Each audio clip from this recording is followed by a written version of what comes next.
नमस्कार दोस्तों, मैं अजीत धर Dubey Ajit news and GS research point पे आप सभी का स्वागत करता हूं। तो दोस्तों, आज मैं फिर आप सभी के बीच आया हूं एक नया वीडियो लेके। और ये जो है पार्ट टू है। पार्ट टू किसका है? महिला महिला आरक्षण विधेयक जो आया है, इसका पहले वाले वीडियो में मैं जो है इतिहास के बारे में बात किया था कि यह मांग जो है कब उठा था और सबसे पहले किसने मांग उठाया था, ठीक है। और यह किस किस के सरकार में जो है अभी तक कितनी बार जो है विधेयक के रूप में पेश किया गया है। तो अगर इन सब चीज़ों के बारे में आपको डिटेल पूरा जानना है तो आप जो है ये इसका पहला वाला पार्ट ज़रूर देख लें। वोमन रिजर्वेशन पार्ट वन, जैसा कि प्लेलिस्ट में दिया होगा पॉलिटी कॉन्सेप्ट में। पॉलिटी कॉन्सेप्ट में आप जाएंगे तो वहाँ पे एक जो है पहला पार्ट इसका दिया है, woman reservation bill part one, ठीक है। तो पार्ट वन में वहाँ मैंने पूरा इसका डिस्कशन किया है कि इसकी हिस्ट्री क्या थी, किस किस के सरकार में ये आया है और कब कब आया है और कौन कौन से संविधान संशोधन के माध्यम से आया है लेकिन वो पास ना हो सका, ठीक है। और कब कब आया, तो वो आप अगर वहाँ पे डिटेल इसका पूरा जानना चाहते हैं तो आप प्लेलिस्ट में ज़रूर जाएं। अगर प्लेलिस्ट में जाते हैं तो ये चीज़ें आपको आगे समझने में और आसानी होगा, ठीक है। तो हमारा आप लोगों से रिक्वेस्ट यही है कि आप जो है पहला वाला पार्ट इसका ज़रूर देखेंगे, क्योंकि अगर पहला वाला पार्ट आप देखेंगे तो इसका जो है आप इंटरलिंक कर पाएंगे सेकंड वाले पार्ट से, ठीक है। तो आज मेरा जो है बेसिक जो है, पहली बात तो समझ लीजिए, आज मेरा पूरा फोकस जो है 128वां संविधान संशोधन पे है, क्योंकि इसके पहले का इतिहास मैंने पूरा जो है डिस्कस कर लिया है पार्ट वन में, ठीक है। तो ये वाला पार्ट आज जो है woman reservation bill part two है, ठीक है। इसमें मेरा जो है पूरा फोकस 128वां संविधान संशोधन नारी शक्ति बंधन अधिनियम है, ठीक है। और इसमें मैं क्या क्या चीज़ें बताऊंगा, इसमें मैं बताऊंगा कि जो है कौन कौन से आर्टिकल में संशोधन करना पड़ेगा और क्या नया आर्टिकल ऐड होगा, और वैश्विक स्तर पर जो है महिलाओं का प्रतिनिधित्व कितना है, ठीक है। महिलाओं का प्रतिनिधित्व क्या है, अगर यह आरक्षण जैसा कि लोकसभा और राज्यसभा में ये पास हो गया है, राष्ट्रपति का भी सिग्नेचर हो गया है, ठीक है। और लोकसभा में ये कब आया था? 19 सितंबर को जो है ये लोकसभा में प्रस्तुत किया गया था। जो नया संविधान, जो नया संसद भवन बना है उसके पहले ही दिन, जब उसका बैठक हुआ उसके पहले ही दिन इस विधेयक को पेश किया गया। और इसको जो है नारी शक्ति बंधन अधिनियम हमारे प्राइम मिनिस्टर नरेंद्र मोदी द्वारा इस नाम को दिया गया है, ठीक है। तो इतना आप लोग ध्यान दीजिएगा, इस विधेयक का नाम है नारी शक्ति बंधन अधिनियम, ठीक। तो अब आगे की बात करते हैं। तो जैसा कि हाँ, इससे और एक चीज़ मैं बता दूं कि इससे जो है महिलाओं की स्थिति पे क्या इम्पैक्ट पड़ेगा, ठीक है। अगर ये जो है जब लागू हो जाएगा, फिलहाल अभी मैं पूरा इसके बारे में बताऊंगा कि ये कब लागू होगा, कितने सालों के लिए लागू होगा, क्या हमेशा ये चलता रहेगा, इन सब सारी चीज़ों के बारे में मैं डिटेल डिस्कस करूंगा। इसलिए आप लोगों का मैं रिक्वेस्ट करता हूँ कि आप जो है वीडियो के अंत तक बने रहें। जब वीडियो के अंत तक बने रहेंगे तो पूरा कॉन्सेप्ट आपको समझ में आ जाएगा कि क्या क्या कहानी इसमें है, ठीक है। और एक बार मैं फिर से रिकमेंड कर दे रहा हूं कि आप लोग जो है पहला वाला पार्ट जरूर देख लें। पहला वाला पार्ट जब देख लेंगे तो इस चीज को आप अच्छे से इंटरलिंक कर पाएंगे, ठीक है। और यहां से एक बात ध्यान दीजिएगा, अगर कोई भी क्वेश्चन आता है स्टेटमेंट बेस पे आता है या ऑप्शन पे आता है तो आप आराम से क्वेश्चन को टैकल कर लेंगे। कोई भी एग्जाम में, या वनडे हो या आरओ हो या यूपीपीसीएस हो, कहीं भी आएगा। तो इससे बाहर, इन दोनों वीडियो से बाहर महिला विधेयक के बारे में कोई क्वेश्चन बाहर नहीं जाएगा, ये मेरी गारंटी है, ठीक है। अगर आप लोग चाहते हो यहां से पूरा क्वेश्चन आप अटेम्प्ट कर लो अच्छे से, तो पहला वाला पार्ट जरूर देखिएगा। इसके हिस्ट्री के बारे में मैंने पूरा अच्छे से डिस्कस किया है, ठीक। तो अब चलते हैं, अब चलते हैं हम अपने टॉपिक पे, ठीक है। और टॉपिक मेरा क्या है, जैसा कि मैं बता चुका हूं कि 128वां संविधान संशोधन विधेयक नारी शक्ति बंधन अधिनियम। अच्छा ध्यान दीजिएगा, अभी ये विधेयक है, ठीक है, ये विधेयक है, उसके बाद इसको नारी शक्ति बंधन अधिनियम दिया गया। अधिनियम और विधेयक दोनों जो है, किसी वीडियो में जब मैं पॉलिटी कॉन्सेप्ट पढ़ाऊंगा तो वहां मैं बताऊंगा विधेयक क्या होता है, अधिनियम क्या होता है, विधेयक कब बनता है, विधेयक किसको बोलते हैं, अधिनियम कब बनता है, ठीक है। तो इसके बारे में मैं डिस्कस बात करूंगा। अगर इसके बारे में बात करते हैं तो थोड़ा सा वीडियो ब्रॉड हो जाएगा, तो मैं नहीं चाहता कि वीडियो बड़ा हो, ठीक है। हम चाहते हैं कि मेन फोकस जो है आपका एग्जाम ओरिएंटेड हो, तो मैं उसी टॉपिक पे चल रहा हूँ, ठीक है। अब चलिए मैं पहला आपको बता दूं कि जो है यह कहाँ कहाँ लागू होगा। ध्यान दीजिएगा, यह जो है लोकसभा, राज्यसभा और विधानसभाओं में जो है यह जो है आरक्षण लागू होगा, ठीक है। कितना लागू होगा? 1/3, 33% जो है यह महिलाओं के लिए रिजर्व किया जाएगा सीट, ठीक है। अच्छा 33% कितने में? अच्छा एक चीज ध्यान दीजिएगा, SC ST जो है, SC ST के लिए अलग से नहीं प्रावधान किया गया। जो SC ST की जो सीटें हैं उसी सीटों में से जो है 1/3% जो है 1/3 जो है सीटें उन लोगों के लिए आरक्षित की जाएंगी। किसके लिए? महिलाओं के लिए आरक्षित की जाएंगी। तो ये लोग, ये आप अपने दिमाग में भ्रम ना रखिएगा कि ये जो है SC ST के लिए अलग से सीटें प्रावधान की जाएंगी, ऐसा नहीं है, ठीक है। ध्यान दीजिएगा, ये जो उन लोगों के लिए सीटें दी गई हैं SC ST के लिए, तो उसी में से ये जो है 1/3% होगा, ठीक।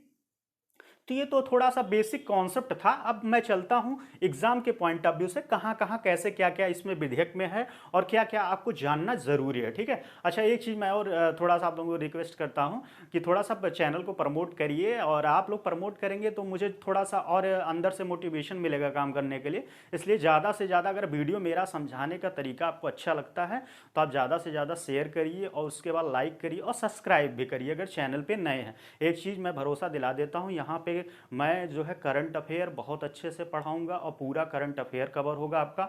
RO ARO का जहां से क्वेश्चन बनेगा मैं उस अकॉर्डिंग पढ़ाऊंगा, और पूरा मेरा कोशिश रहेगा पूरा कवर करने के लिए, ठीक है। अभी मेरा 3 चीज़ पे फोकस है, मैं धीरे धीरे बताऊंगा क्या क्या मैं करूंगा। अभी तो मैं चलता हूं अपने टॉपिक पे, ठीक है। टॉपिक मेरा क्या है, यही जो जैसा कि मैं बताया हूं। तो ठीक, पहला तो क्या होगा, इसमें कौन कौन से आर्टिकल में इसमें संशोधन करना पड़ेगा। पहला नंबर आर्टिकल 330, ठीक है। आर्टिकल 330 मतलब अनुच्छेद 330 में संशोधन करना पड़ेगा। अभी इस बात को समझ लीजिए, हम मर्ज नहीं करना चाहते, दोनों अलग अलग चीजें रहेंगी तो आपको समझ में आएगा अच्छे से, ठीक है। आप चाहें तो स्क्रीनशॉट ले सकते हैं इसका, और बहुत अच्छे से मैं डायग्राम बनाया। अगर इस डायग्राम को आप अच्छे से दिमाग में रखे रहेंगे तो इवन आप मेंस तक का क्वेश्चन आप टैकल कर लेंगे अच्छे से, ये मेरा भरोसा है, ठीक। तो आप जो है, पहला इसमें संशोधन हुआ है 330 जो है इसमें होगा, संशोधन करना पड़ेगा, ठीक। उसके बाद दूसरा है 332, ध्यान दीजिएगा, 330, उसके बाद 332, और ध्यान दीजिएगा फिर उसके बाद अगला है 239 AA, ठीक। अभी मैं बता रहा हूं किसके लिए कौन कौन सा, और अगला है जो है 334, ठीक। कौन कौन से में संशोधन करना पड़ेगा, 330, ठीक। उसके बाद 332, ठीक, और फिर 239 AA और 334। 330 किसके लिए है, ध्यान दीजिएगा, लोकसभा में SC ST जो महिलाएं हैं उनके लिए सीटों के लिए प्रावधान है, किसमें, 330 में, ठीक। और 332 में किसके लिए है, 332 में जो है विधानसभाओं में महिलाओं के लिए SC ST के लिए, ठीक। तो ये ध्यान दीजिएगा। अगला क्या है, 339 AA, जैसा कि आप लोगों को पता होगा, ये दिल्ली संघ जो है, दिल्ली के लिए ये संशोधन किया गया था। दिल्ली के लिए ये आर्टिकल, बेसिकली ये आर्टिकल पूरा जो है दिल्ली के लिए है, ठीक है। तो ये आर्टिकल में संशोधन करना पड़ेगा, क्या किस में संशोधन करना पड़ेगा, 239 AA में, ठीक। तो उसके बाद हाँ, एक चीज और ध्यान दीजिएगा, ये जो 334 है, ठीक है, ये लागू कब होगा, ये होगा जो है जब जनगणना हो जाएगा, परसीमन हो जाएगा, तब ये लागू होगा। अभी मैं बता रहा हूं कि क्या इसमें, और इसमें जो है टेक्निकल क्या चीजें हैं, टेक्निकल बातें क्या है, ठीक। तो पहला चीज तो आपका ये हो गया। अब इसके बाद संशोधन करने के बाद कौन कौन सा नया आर्टिकल जो ऐड होगा, तो जैसा कि आपको पता होना चाहिए, ठीक है। पहला 330 है, 330 में 330A ऐड होगा, क्या ऐड होगा, 330A, ठीक। दूसरा है आपका 332, 332 में क्या ऐड होगा, 332A, ध्यान दीजिएगा, यही आर्टिकल इसमें ऐड होगा संशोधन करने के बाद, ठीक है। और उसके बाद जो है अगला क्या है, 339 AA में जो है आपका ऐड होगा 2B, ध्यान दीजिएगा, 2B जो है 2B ऐड करना पड़ेगा, ठीक है। तब ये जो है दिल्ली के लिए भी महिलाओं के लिए सीटें आरक्षित हो जाएंगी। एक चीज ध्यान दीजिएगा, यहां अभी जो है पांडिचेरी के बारे में बात नहीं हुई है, ठीक है। अभी यहां से दिल्ली के बारे में बात हुई है, तो ये थोड़ा सा आप दिमाग में इतना चीजें कंफ्यूजन ना लीजिएगा। अच्छा, ये सब सारी चीजें कैसे क्या लागू होगा, अभी तो ये बातें हुई कि यहाँ इस आर्टिकल में संशोधन करना पड़ेगा, ये ऐड होगा, ठीक। और यह चीजें कैसे कब लागू होगा और किस बेसिस पे लागू होगा, तो पहली बात तो समझ लीजिए कि जब जनगणना हो जाएगा, जैसा कि जनगणना आप लोगों को पता होगा कि 2026 में जनगणना होने वाला है, तो 2026 में जनगणना तो आपका 2021 में होने वाला था, लेकिन कोरोना के वजह से थोड़ा नहीं हो पाया, और सिस्टम के वजह से, सिस्टम क्या दिक्कत था वो सरकार जाने, सरकार नहीं करा पाया अभी जो है जनगणना। तो ये 2026 तक होने का उम्मीद है, ठीक। अगर 2026 से या 25 जब भी हो जाएगा तो उसके बाद ये जो है ऐड होगा कब, ठीक। ध्यान दीजिएगा, ये महिलाओं के लिए सीटें जो है आरक्षण मिलेगा कब? 2029 से। ध्यान दीजिएगा, 2026 से ये जो नई क्या नाम है, 2026 में जो सीटें बढ़ेंगी लोकसभा की, वहां से ये लागू नहीं होगा। ध्यान दीजिएगा, 2029 से लागू होने, जब 2029 में महिलाओं को ये आरक्षण मिलेगा, ठीक है। और 2029 से कब तक ये रहेगा? 15 सालों तक रहेगा। कितने सालों तक रहेगा? 15 सालों तक रहेगा। ध्यान दीजिएगा, 2029 से 15 सालों तक ये आरक्षण लागू होगा। अच्छा, ये 15 सालों के बाद ये क्या खत्म हो जाएगा? नहीं, इसका ध्यान दीजिएगा।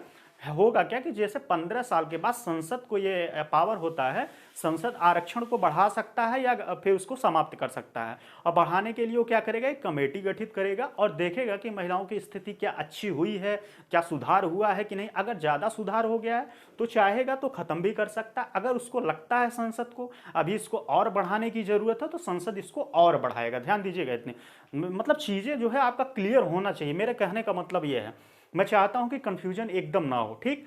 तो 2029 से या 15 साल तक होगा। 15 साल के बाद कमेटी गठित होगी और फिर संसद को लगता है तो ये आगे बढ़ाएगा, कंटिन्यू करेगा, नहीं लगता है तो वो वहीं पे समाप्त कर सकता है। इतना दिमाग में रखिएगा कि 15 साल तक ये रहेगा 2029 से।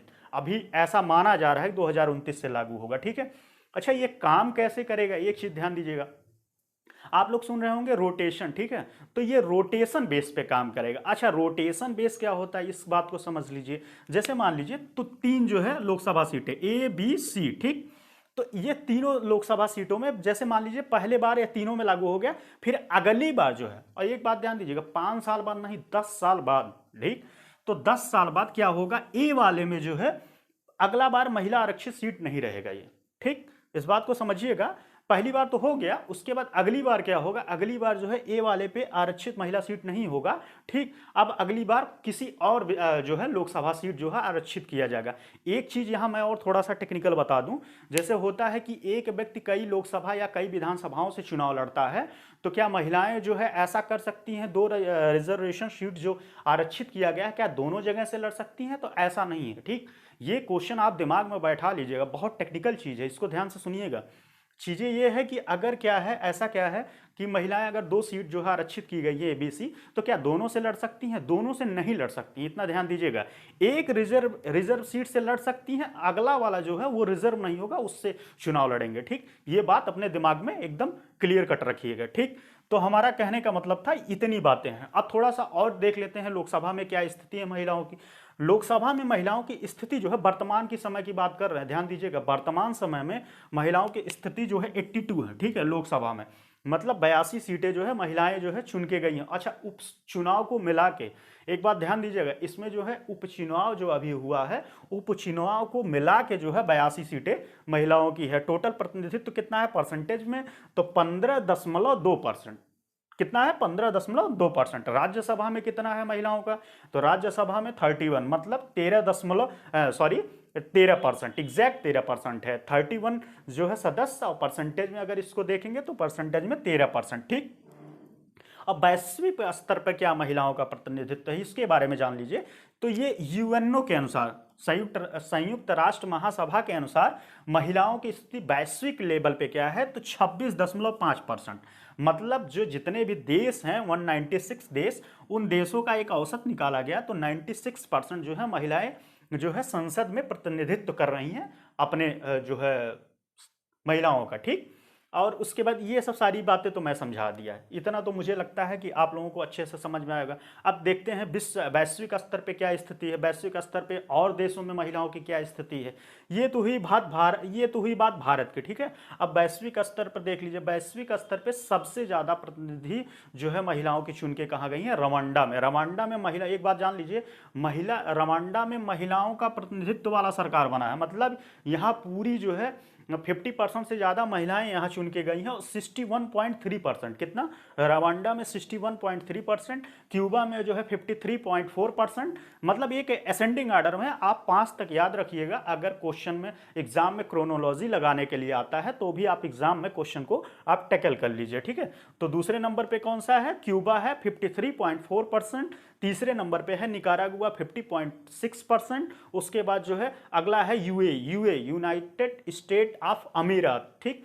यहाँ है 50% और उसके बाद है मैक्सिको 50%। ये तो आपका जो है 1 से लेके 5 तक असेंडिंग ऑर्डर में है, बड़े से छोटे के तरफ, ठीक है। सॉरी, डिसेंडिंग ऑर्डर में है, डिसेंडिंग ऑर्डर में थोड़ा सा मिस्टेक हो जाता है, तो इसको आप जो है ज़्यादा वो न लीजिएगा। तो पहला हो गया रवांडा, फिर क्यूबा, फिर निकारागुआ, फिर यूएई, फिर मैक्सिको। ये आपका क्रोनोलॉजी है, ठीक है। सबसे ज़्यादा अगर एग्जाम में पूछ ले सबसे ज़्यादा महिला प्रतिनिधि किस देश में है, तो आप जो है तुरंत टिक करिएगा रवांडा में, ठीक। ये तो आपका रहा विश्व में महिलाओं की स्थिति क्या है, ठीक है, कितने देशों में महिलाओं का प्रतिनिधित्व सबसे ज़्यादा है। अब आते हैं थोड़ा सा महिलाओं की स्थिति पे क्या इम्पैक्ट पड़ेगा अगर ये जो है आरक्षण जब लागू हो जाएगा 2029 से, तो महिलाओं की स्थिति में क्या सुधार होगा। इससे देख लीजिए 3-4 पॉइंट है, यहाँ से आप चाहेंगे तो क्वेश्चन पूरा आराम से, अगर इतना कहानी आपको पता है तो आप मेंस में 200, 125 और 200 वर्ड अगर लिखने का आता है महिला विधेयक पे, तो आप आराम से लिख लेंगे, ये मेरी गारंटी है, ठीक है। तो महिलाओं की स्थिति पे क्या इम्पैक्ट पड़ेगा। पहला चीज तो राजनीतिक चेतना का विकास होगा। अब राजनीतिक चेतना का विकास मतलब समझ लीजिए क्या है, जैसे महिलाओं के अंदर एक जागृति उठेगी। जैसे आज के समय में क्या है, सबसे ज्यादा जो है महिलाएं चाहती हैं कि मैं आईएएस बन जाऊं, पीसीएस बन जाऊं, डॉक्टर बन जाएं, इंजीनियर बन जाएं, लेकिन कोई राजनीति में नहीं आना चाहता। इवन महिलाएं ही नहीं, पुरुष भी राजनीति में नहीं आना चाहते। क्यों नहीं आना चाहते, क्योंकि अब ऐसा माना जाता है कि वहां पे बहुत ज्यादा जिनके पास पैसा होता है वही जीत के आते हैं। लेकिन जब ये महिलाएं चुन के जाएंगी, इन लोगों के लिए सीटें आरक्षित कर दी जाएंगी, तो जहां की रहेंगी इनके अंदर एक राजनीतिक विकास होगा, राजनीतिक चेतना का विकास होगा। तो इनको भी दिमाग में आएगा कि नहीं, मुझे भी चुनाव लड़ना चाहिए, तो वो इस फील्ड में आगे बढ़ेंगे, ठीक है। पहला चीज तो ये होगा। दूसरा चीज क्या है, सामाजिक रूप से सशक्त होंगी महिलाएं। सामाजिक रूप से कैसे सशक्त होंगी, जब उनके पास पावर होगा, तो उनके पास जब पावर होगा तो वो बहुत बड़े लेवल पे जो है काम कर सकती हैं महिलाओं के लिए, ठीक है। महिलाओं के लिए विकास के लिए, महिला उत्पीड़न जो हो रहा है, जो भी समस्याएं हो रही उस पर वो विकास मतलब उनके समस्याओं पर अच्छे से काम कर सकती हैं। किस पे, सामाजिक रूप से सशक्त होंगी। मतलब अभी क्या है, महिलाओं की स्थिति थोड़ा सा डोमिनेट किया जाता है पुरुषों के अकॉर्डिंग, मेरा ऐसा मानना नहीं है, ठीक है, लेकिन ऐसा लोगों का मानना है कि थोड़ा सा डोमिनेट किया जाता है उनको। तो ऐसे क्या होगा, उनकी स्थिति में भी सुधार होगा, पुरुष से कंधा कंधा मिला के चलने में सक्षम रहेंगे। तीसरा क्या हो, महिलाओं से संबंधित समस्याओं का समाधान होगा। समस्याओं का समाधान कैसे होगा, मान लीजिए किसी पार्टिकुलर क्षेत्र से वो चुन के जाती हैं, तो वहाँ की जब वो चुन के जाएंगी तो फिर क्या होगा कि वहाँ की महिलाओं की स्थिति के बारे में जानेंगे कि यहाँ की महिलाओं की स्थिति क्या है, महिलाओं के किस किस समस्याओं को फेस करना पड़ता है। तो वो बातें जाके वो लोकसभा और राज्यसभा जहाँ जहाँ की सदस्य होंगी या विधानसभा, वहाँ जाके वो बातें उठाएंगी वहाँ के क्षेत्र के लिए। तो फिर वहाँ पे जो है पॉलिसी बनेगा, वहाँ पे जो है महिलाओं के लिए सुधार होगा, ठीक है, उस जगह से समस्याओं का समाधान होगा। तीसरा चीज क्या है, रोल मॉडल के रूप में, जैसा कि मैं पहले ही बताया, जैसे कि कोई जो है आईएएस पीसीएस हमेशा बनना चाहता है, ठीक है। आईएएस पीसीएस में किरण बेदी का बहुत आईपीएस में किरण बेदी का बहुत बड़ा चेहरा माना जाता है महिलाओं के क्षेत्र में। तो ऐसे ही कोई महिला अच्छा उभर के आएगी जो राजनीतिक रूप से बहुत अच्छा काम करेगी। जैसे कि गेम में आप देखते होंगे बहुत सारी महिलाएं हैं, जैसे कि पीवी सिंधु हैं, फिर उसके बाद मीराबाई चानू हैं। उन लोगों को महिलाएं जो गेम वाली हैं उनको अपना आइडियल मानती हैं। तो ऐसे राजनीति में भी क्या होगा, उनको अपना आइडियल मानेंगी, जो महिलाएं अच्छा काम करेंगी और उनके अकॉर्डिंग बनना चाहेंगे, ठीक है। तो ये रोल मॉडल के रूप में आएंगे। फिर क्या होगा, अगला क्या होगा, पॉलिसी मेकर में हम भूमिका निभाएंगे। जैसे क्या है, जो महिला जो है मान लीजिए किसी मंत्रालय उसको मिल गया, महिला संसाधन मंत्रालय मिल गया, ठीक। अब महिला संसाधन मंत्रालय मिल गया तो महिलाओं से जितनी समस्याएं हैं महिलाओं से संबंधित, उस समस्याओं का वो निराकरण करने के प्रयास करेंगे कि उनकी समस्याओं का समाधान हो सके। वो पॉलिसी मेकर में एक अच्छा भूमिका निभा सकती है, ठीक है।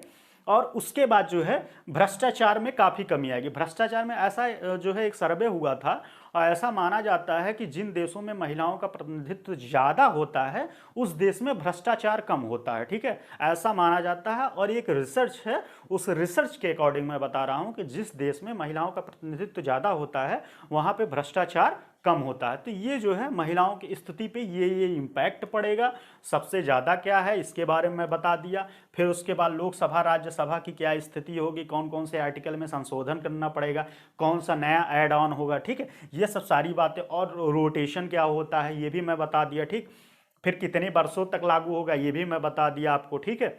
और जो है मिला जुला के सारी चीज़ें इससे रिलेटेड, जितने 128वां संविधान संशोधन विधेयक से रिलेटेड जितनी चीज़ें इंफॉर्मेशन है वो सारा इंफॉर्मेशन मैं इस वीडियो में दे दिया हूँ। ठीक है, तो आई होप, मैं उम्मीद करता हूँ कि आप लोगों को बहुत अच्छे से सारा चीज़ समझ में आया होगा। अगर मैं फिर से एक बार रिक्वेस्ट कर रहा हूँ, अगर आप लोगों को समझ में आया होगा तो कृपया आप जो है वीडियो को शेयर करें, लाइक करें और सब्सक्राइब करें। Thank you.